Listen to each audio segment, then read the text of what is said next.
What is going on, everybody? This is MC Evolved, and today we are back for another game review video. And today the game that we are reviewing is Tabletop Simulator. Now, we do know that this game is a kind of old game. It came out last year prior to us making this video, so we do apologize for that, but let's just get right into it. Now, according to the Wikipedia page, Tabletop Simulator is an independent video game that allows players to create and play tabletop games in a multiplayer physics sandbox. So yes, this game is very diverse and it's a huge sandbox game. It has a lot of physics and it's primarily multiplayer, although you can play single player if you really wanted to. Now, primarily we would just be sticking to the multiplayer for now, but we will hit up single player here in a little bit.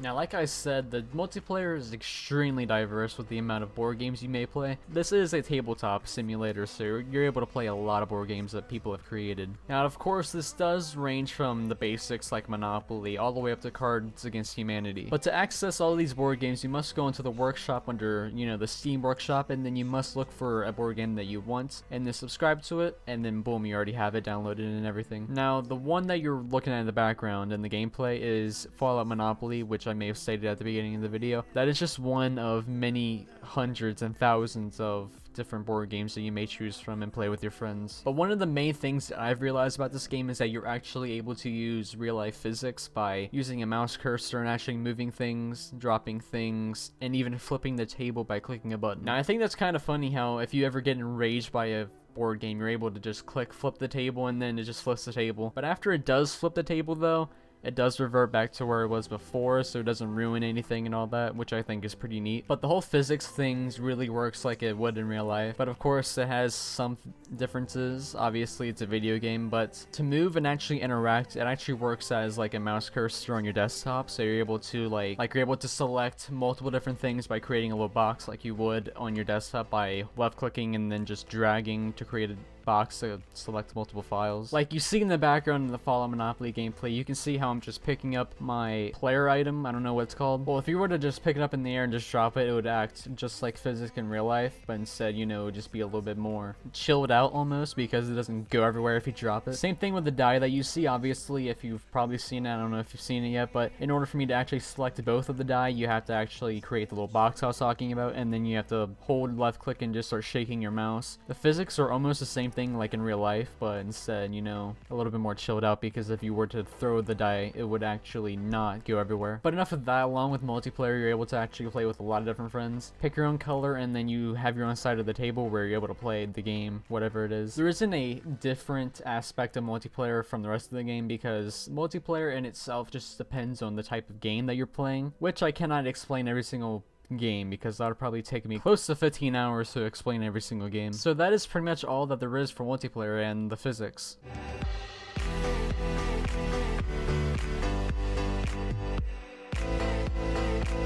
Now, you can play Tabletop Simulator by yourself in single player mode, which could involve actually maybe downloading a map that you can actually do a single player game by yourself like Solitaire, or doing the basic multiplayer, which I will get into right now. Now, they already have a preset default single player that you can actually do by yourself. It's a single player mode, and in this single player mode you can actually do a lot of different activities, such as searching the web on a tablet that they already have in the game. Yeah, I thought that was crazy how you can actually go onto the internet using a tablet that they already have. That is, of course, if you have internet connection, which I don't know how you don't have internet connection if you're watching this video. And you can look up anything. You can look up things that are not appropriate. You can look up things that are appropriate, like YouTube.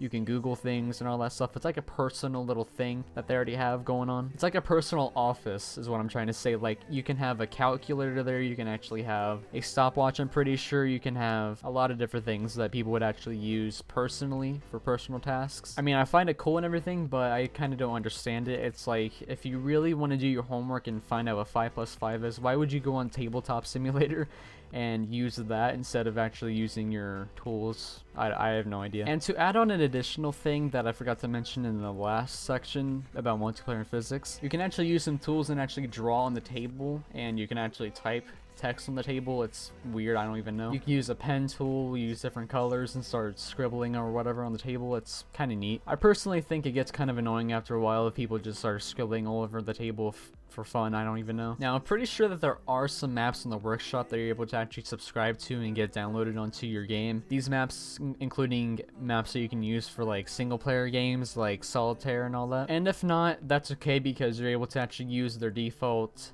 games or activities that they have going on for single player. They have puzzles and they have dominoes as well, is what I remember. And in the puzzles, you know, just to add on a little bit of a side thing, you're actually able to import an image and then they will automatically set up a puzzle for you based off that image, which I think is pretty cool. And I think that wraps up the entirety of the single player aspect, and if I missed out on anything, I'm sorry. I haven't played this game too much, but yes, I have played a bit of it, so let's just go on with it.